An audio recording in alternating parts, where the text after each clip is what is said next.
아바 아버지, 나를 안으시고 바라보시는 아바 아버지, 나를 도우시고 힘주시는 아바 아버지, 주는 내 마음 고치시고 볼 수 없는 상처, 볼 수 없는 상처를 만지시네. 나를 아시고 나를 이해하시네. 내 영혼 새롭게 세우시네. 이 찬양이 저 여러분에게 언제나 있기를 바랍니다. 교정 기도 중에 저의 한 모습을 발견하게 되었습니다. 기도하면서 기도 중에 우리 아버지의 모습을 보면서 저의 모습을 발견하게 되었는데, 저희 아버지는 어릴 적에 일찍 그 할아버지죠.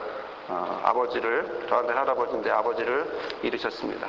어려서부터 객지에서 고생을 하시고, 또 아버지의 삶을 보면 배움은 없었지만 그러나 성실하게 정직한 모습 그 자체로 살아가셨습니다. 또 열심히 일을 하셨고, 또 그 열심히 일하시는 모습을 제가 어려서부터 해서 지켜보게 되었습니다. 속마음을 한 번도 표현하지 못하는 그런 아버지의 모습이기도 했고요.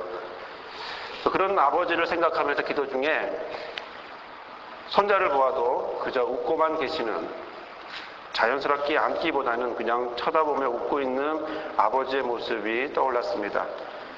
사랑을 제대로 받을 기회가 없었던 아버지는 선한 분임에도 불구하고, 사랑의 마음이 많았음에도 불구하고 그 표현을 자연스럽게 할 수 없는 그런 모습이라고 하는 사실을 알게 됐습니다. 또 그런 아버지를 보신 저는 우리 아버지의 모습이 저의 모습과 겹쳐지면서 내가 이럴 때 이런 행동을 하고 있구나 라고 하는 것을 알게 되었습니다. 아버지의 모습이 곧 나의 모습이었구나 라는 모습을 알게 됐습니다. 자, 성도 여러분, 여러분의 아버지는 어떤 분입니까? 여러분들의 아버지는 어떤 분인지 궁금합니다. 세상에는 많은 아버지들이 있습니다.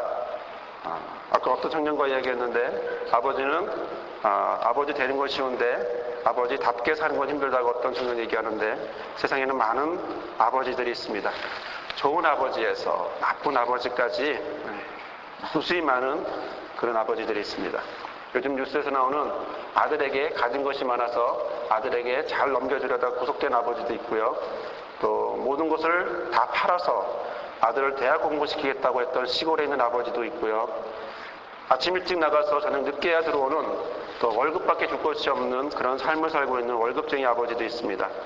가부장적인 분위기, 또 유교적인 분위기, 이런 분위기 때문에 제 자녀들과 대화 한번 잘 못하는, 대화 한번 할 수 없는, 체면 때문에 말할 수 없는 그런 아버지, 가장이라고 하는 그런 모습 때문에 힘겨워하면서도 어디 힘들다 한마디 말할 수 없는 그런 아버지. 물론 이런 몇 마디로 그 아버지를 다 말할 수는 없습니다. 그러나 우리의 모습이 바로 이런 모습이 우리의 아버지의 모습이기도 합니다.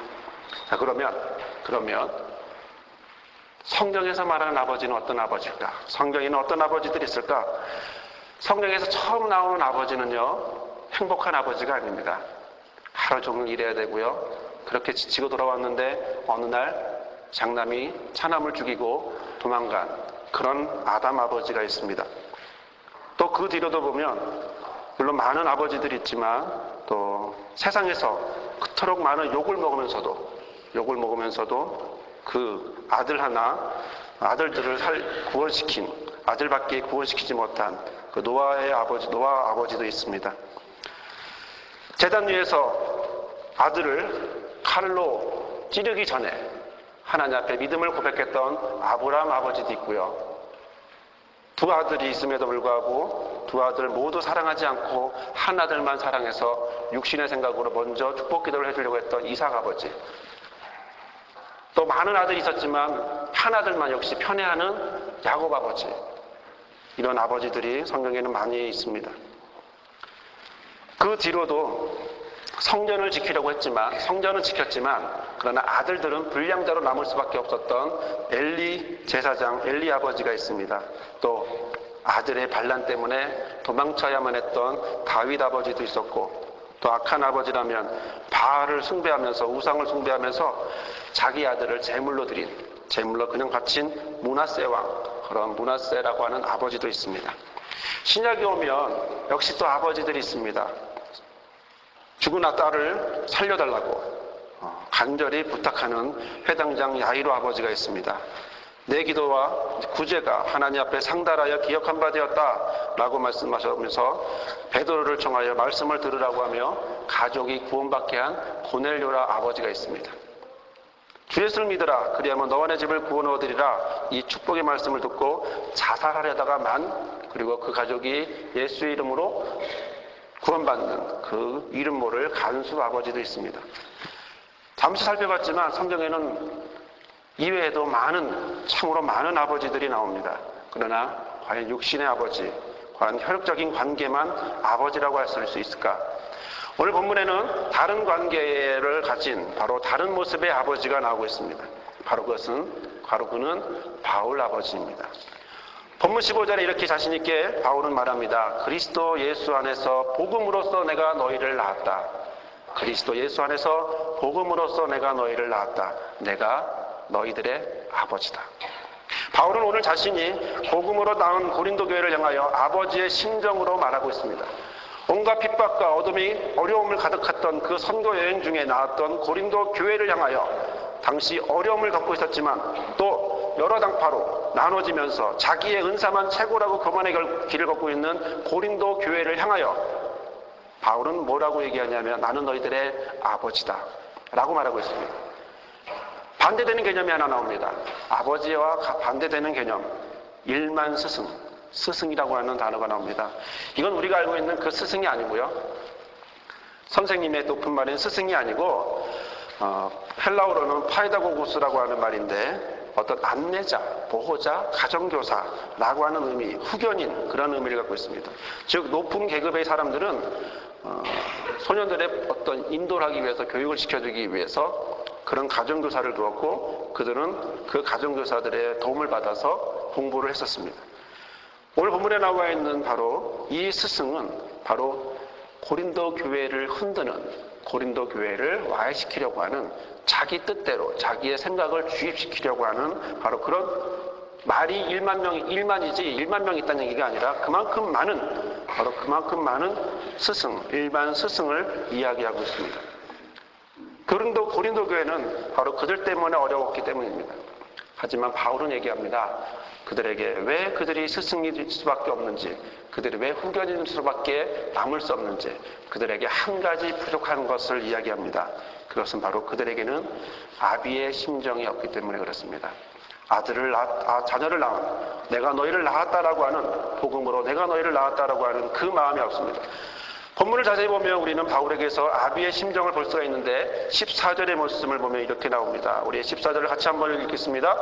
내가 너희를 부끄러게 하려고 이것을 쓴 것이 아니라 오직 너희를 내 사랑하는 자녀같이 권하려 하는 것이라. 내가 너희를 부끄럽게 하려고 이 책망할 것을 말하는 것이 아니고 내가 너희를 사랑하기에 너희들이 바꿔야 할 것을 내가 알려주겠다라고 말하고 있는 것입니다. 너희는 내 사랑하는 자녀다 라고 말하고 있는 것입니다. 바울의 마음에는 바로 사랑하는 아버지의 마음으로, 사랑하는 아버지의 심정으로 가득 차 있었습니다. 그들이 바른 길을 가기를, 바른 신앙의 길을 가기를, 바로 의의 길을 가기를 바울은 원하고 있었고, 바로 그런 아비의 심정으로 바울은 이야기하고 있습니다. 바울 자신은 바로 아비의 심정, 일만 스승은 아비의 심정이 없지만 그러나 바울은 아비의 심정을 가지고 있는 것이죠. 그럼 바울이 과연 어떻게 하나님의 아버지의 심정을 가지게 되었을까? 그는 다메섹에서 예수님을 만나면서 아버지를 만나게 되었습니다. 유대교는요, 전통적으로 하나님을 아버지라고 하지 않습니다. 하나님을 하나님, 전능한 하나님, 구원해줄 하나님으로밖에 그렇게 생각하고 있습니다. 그런데 어느 날 예수님이 오시더니 예수님이 하나님을 아버지라고, 하늘에 계신 우리 아버지라고 이야기를 하기 시작했습니다. 그래서 예수님은 신성 모독죄에 걸리기 시작했죠. 하나님은 아버지로 예수님을 고백했고, 예수님은 고백했고, 그 예수님을 만난 바울은 그때부터 하나님이 무서운 공포의 하나님이 아닌 이제는 바로 아버지의 심정을 가진, 아버지의 심장을 가진 바로 그 아버지의 마음을 가진 그 하나님으로 만나기 시작했던 것입니다. 로마서 15장 6절에 보면 한 마음과 한 입으로 하나님 곧 우리 주 예수 그리스도의 아버지께 영광을 돌리려 하노라고 얘기했고, 갈라디아서 4장 6절에는 너희가 아들인 거로 하나님이 그 아들의 영을 우리 마음 가운데 보내사 아바 아버지라 부르게 하셨다라고 말하고 있는 것이죠. 이제 바울에게 하나님은 하나님으로 끝나지 않고 하나님 아버지로 이어지고 있는 것을 보게 됩니다. 이제 바울의 삶은 이제 아버지의 삶으로 가득 차기 시작했습니다. 바울은 아버지를 닮아가기 시작했습니다. 지금까지 살았던 그의 삶이 아닌, 예수 믿는 사람을 잡아가려고 하는 그런 삶이 아닌, 이젠 예수를 전하는 바로 아버지의 심정으로 아들을 이 땅에 보내서 저와 여러분을 구원시키기 위하여 십자가를 못 박았던 그 아버지의 심정을 보았기에 이제는 그도 아버지 따라서 가기 위해, 아버지를 본받기 위해, 아버지를 닮기 위해 살아가고 있는 모습을 보게 됩니다. 다메섹에서 예수님을 만나는 바울은 그때부터 삶의 방향이 바뀌었습니다. 목적이 바뀌었습니다. 모델이 바뀌었습니다. 예수처럼 살아야지, 예수 따라 살아야지, 예수만 바라봐야지 라고 생각하게 되었습니다. 즉 모델이 되었습니다. 예수님이 모델이 되었습니다. 또 아버지의 심정으로 바로 이 땅을 위하여 이 땅에 오셔서 십자가를 지신 바로 그 예수님을 모델로 삼게 되었습니다. 여러분, 자녀는요 부모를 닮기 마련입니다. 싫어도 원하지 않아도 내 모습 그대로 내 자녀에게 있습니다. 나의 빈둥거리는 모습, 나의 게으른 모습, 내가 시간 지키지 않는 모습, 그 모습은 내 자녀에게 그대로 전수됩니다. 내가 그것을 말했기 때문이 아닙니다. 그렇게 하라고 했기 때문이 아닙니다. 자녀는 아버지와 어머니가 하는 행동 그대로 보고 배울 수밖에 없습니다. 소리치는 아버지, 자녀 밑에 반드시 소리치는 아버지 밑에 자녀가 소리치게 되어 있습니다. 사랑할 줄 모르는 부모 밑에 자녀는 사랑을 받지 못했기 때문에 그 사랑할 줄 모르는 삶을 살아갈 수밖에 없습니다. 자녀는 부모를 닮아갑니다. 그 사람을 알려면 친구를 보라고 했지만 저는 그렇게 말하고 싶지 않습니다. 그 사람을 안다면 그 자녀를 보면 안다고 말하고 싶습니다. 그 자녀는 바로 그 부모님의 거울이기 때문에 그렇습니다. 이제 예수님의 모델이 되었습니다. 예수님이 바울의 부모님이 아버지가 되었습니다. 이제 하나님은 바울의 아버지가 되어서 바울은 이제 하나님을 닮아가는 그런 사람이 되었습니다. 그런 바울이 이 시간 고린도 교인들에게 말합니다. 16절 같이 읽겠습니다. 그러므로 내가 너희에게 권하노니 너희는 나를 본받는 자 되라. 이 말의 뜻은 무엇일까요? 이 말의 뜻은 이제 아버지를 만나고 아버지의 심정을 가진 나 바울은 복음으로 내가 너희를 낳았는데, 그래서 내가 너희들의 아버지가 되었으니 너희도 나를 본받아서 그런 아버지가 되라, 그런 사람 되라 라고 말하고 있는 것입니다. 아비의 심정이 없는 일만 스승, 안내인으로밖에 남을 수 없고 바로 그런 모습이 아닌 바로 아버지의 심정을 가진, 아버지의 심장을 가진 그런 사람 되라고 이야기하고 있는 것입니다. 개인적인 욕심으로 편가르고 내 편, 이 편 나누고 있는 그런 모습이 아니라 복음으로 생명을 나누는 바로 그런 모습으로 복음으로 생명을 낳으라고 바울은 본문에서 우리에게 주시는 말씀은 이야기하고 있습니다. 그럼 오늘 어떻게 사는 것이 아비로 사는 것일까? 어떻게 사는 것이 아비로 사는 것일까? 첫째, 복음을 전하는 자만이 바로 아비처럼 살 수 있습니다. 복음을 전하는 자만이 바로 바울처럼 살 수 있습니다. 복음으로 자녀를 낳아야 합니다. 복음으로 나를 통해서 남는 백성이 있어야 합니다. 우리는 가정에서, 직장에서, 지역에서 어느 곳에서나 복음으로서 자녀를 낳아야 됩니다. 그 자녀가 한 달이 될지, 1년이 될지, 3년이 될지, 아니면 10년이 될지, 아니면 내가 죽은 다음에 낳을지 모릅니다. 하지만 우리에게 주어진 것은 바로 바울처럼 복음으로 낳은 바로 그 자녀를 하나님은 원하고 있습니다. 전도서 그룹 열린 모임을 통하여 복음을 전하기를 원하고, 각자 주어진 자리에서 복음을 전하기를 원하고, 또한 우리의 모습을 통해서 복음이 자연스럽게 나가는 그런 모습을 바로 아비가 되는 모습입니다. 두 번째는 아비답게 살아야 합니다. 다른 말로 표현하면 모델입니다. 모델. 아무리 좋은 옷도 모델이 좋아야 합니다. 아무리 훌륭한 옷도 모델이 굳으면 좋지 않습니다. 좋아 보이지가 않습니다. 모델이 훌륭해야 합니다. 그 모델에게 어떤 옷을 주어도 그 모델은 옷을 소화할 수 있습니다. 마찬가지로 우리에게도 모델이 필요합니다. 우리 교회에도 모델이 필요합니다. 아버지의 심정을 가진, 아버지의 심정으로 살아가는 바로 바울과 같은 그런 모습으로 살아가는 그런 모습이 필요합니다. 그런 사람들이 필요합니다. 그런 사람들이 되어야 합니다.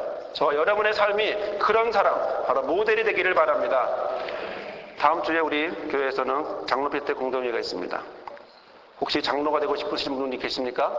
먼저 아비가 되시기 바랍니다. 아비가 먼저 되셔야 합니다. 아비의 심정으로 살아야 합니다. 여러분, 우리가 권사로, 집사로 살아갑니까? 먼저 아비가 되어야 합니다. 권사, 집사, 직분입니다. 하지만 하나님 우리에게 원하시는 것은 아비가 되기를 원합니다. 구역장, 교사, 많은 봉사의 자리가 있습니다. 여러분들은 어떤 마음으로 그 봉사를 하고 계십니까? 아비의 심정으로 하셔야 합니다. 왜요? 나를 닮은 자녀가 거기서 나을 것입니다. 내 구역에서 나랑 똑같이 생긴, 똑같은 행동하는 바로 그런 사람이 태어날 것입니다. 옛날에는 은혜로웠지만 그러나 시간이 지나면서 나를 만나서 더 은혜를 모르는 사람으로 바뀔 수 있습니다. 거꾸로 은혜를 몰랐지만 나를 만나서 내가 그 사람의 모델이 되어서 그 사람에게 복음으로, 그 사람을 다시 낳음으로 그가 은혜를 사모할 줄 아는 사람으로 바뀔 수 있기 때문에 그렇습니다. 모델은 바로 바라보는 모습입니다. 자녀들은 아비를 보고 성장합니다. 아비가 수천 마디를 해서 그 자녀를 고치지 않습니다. 고쳐지지 않습니다.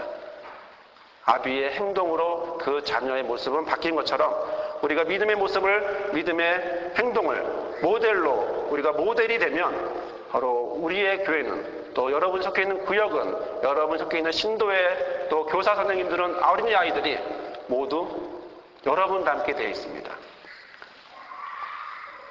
5월은 가정의 달이라고 합니다. 가정에 대한 이야기를 하게 되죠.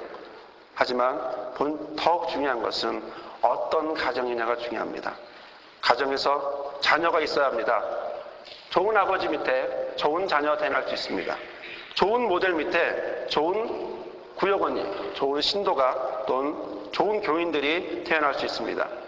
직장을 가서도 우리는 아비의 모습으로 모델이 되어야 합니다. 어느 곳에 있든지 어떤 곳에 있든지 우리의 모습은 바로 아비의 심정으로, 아비의 모양으로, 아비의 삶을 살아야 합니다. 나들이를 가도 마찬가지입니다. 나들이를 가도 아비의 심정으로 놀아야 합니다. 옛날에 그 서랍에 있을 때 세상적으로 놀기 좋아하는 분이 예수 믿게 되면서 소신자가 처음으로 교회 나들이를 왔는데 뭐라고 말하냐면, 예? 여기 노래도 없고 춤도 없네? 그렇게 이야기하더라고요. 초신자는 그렇게 말할 수 있습니다. 그러나 시간이 지나고 연조가 되면 노는 모습도 은혜로워야 합니다. 덕이 끼쳐져야 합니다. 나의 노는 모습을 통해서, 나의 행동 하나하나를 통해서, 말소리 하나하나를 통해서 다른 사람이 영향을 받고 있습니다. 사랑하는 여러분, 우리는 모델이 되어야 되는데 그 모델은 오늘 오전에 말씀하신 것, 목사님 말씀하신 대로 칭찬을 들어야 합니다. 칭찬 들어야 합니다. 신앙이 오래될수록 은혜가 과거로 되신 분이 있습니까? 지금 은혜 받지 못하고 지금의 은혜의 삶이 아니에요. 옛날에 그랬었지라고 하시는 분이 있습니까? 복음으로 자녀를 낳으실 때 바로 그 모습이 욕을 듣는 모습이 아닌지, 우리의 삶의 모습에서 칭찬을 듣고 있는 것이 아닌 욕을 듣고 있는지 않은지 한번 살펴봐야 합니다. 하나님은 그분들을 보시면서 그런 분을 저와 여러분 모습에서 발견하게 되면 하나님은 그런 분을 보시며 마음 아파하십니다. 반대로 칭찬을 받는 분이 있다면 어떤 칭찬을 받는지 보시기 바랍니다. 여러분, 칭찬은 어떤 칭찬일까요? 내가 어떤 분을 만났더니 구체적으로 표현하면 아비 같은 장로님을 만났더니, 아비 같은 권사님을 만났더니, 아비 같은 집사님을 만났더니, 부역장과 또는 어떤 아비 같은 교사 선생님들을 만났더니, 그랬더니 내가 이렇게 바뀌었습니다 라고 고백이 되어야 합니다. 최고의 칭찬은 저 사람 덕분에 내가 이렇게 되었습니다 라는 고백이 있어야 합니다. 그런 고백을 들으십니까? 그런 고백을 듣는 저와 여러분이 되기를 바랍니다. 우리에게 하나님은 말씀하십니다. 바울을 통하여 말씀하십니다. 복음으로 자녀를 낳으라고, 그들에게 모델이 되라고, 그리고 그들에게 아비가 되라고. 사랑하는 성도 여러분, 우리는 지금 아비입니까? 아비의 심정으로 살아가고 있습니까? 매일매일을 아비답게 모델이 되어 살아가고 있습니까? 내가 지금 나를 닮아가고 있는 사람이 누굽니까? 어떤 사람이 지금 나를 닮아가고 있습니까? 지금 내 모습에서 닮아도 되는 것이 있습니까? 닮아도 괜찮은 바로 그런 모습이 있습니까? 우리 주 앞에 기도하시길 바랍니다. 주님, 예수님 닮듯이 내가 예수님 닮기를, 바울이 예수님 닮은 것처럼 나도 예수님 닮기 원합니다. 아버지의 심정을 갖길 원합니다. 나의 삶에 또 나를 닮아서 다른 사람들이, 또 내 뒤에 있는 다른 사람들이 나 닮아서 훌륭한 신앙인으로 바뀔 수 있게 해달라고 기도하는 저와 여러분이 되길 바랍니다. 이 시간 함께 기도하겠습니다. 기도하실 때 아비의 심정을 갖게 해달라고 이 시간 주여 한번 외쳐 기도하겠습니다. 거룩하신 하나님, 연약한 우리의 모습을 인도하심을 감사합니다. 우리는 하나님 앞에 자녀가 되었습니다. 이젠 하나님의 자녀로 하나님 닮고 싶습니다. 이젠 하나님의 자녀가 되었으니 아버지 닮게 하여 주옵소서. 아버지의 마음을 내 마음속에 주옵소서. 바울에게 주신 것처럼 나에게도 주시고 나를 통해서 다른 사람도 아버지여 그들도 하나님의 자녀되게 나를 사용하여 주옵소서. 아버지의 심정을 주시고 아버지의 심장을 주시고 아버지의 마음을 주시고 아비가 되는, 하나님 앞에 아비가 되는, 아비로서 사랑하는, 아버지답게 살아가는 하나님의 귀한 하나님의 자녀들 되게 하여 주옵소서. 이 시간을 복되게 하시길 원하며 모든 말씀 예수님의 이름으로 기도드립나이다. 아멘.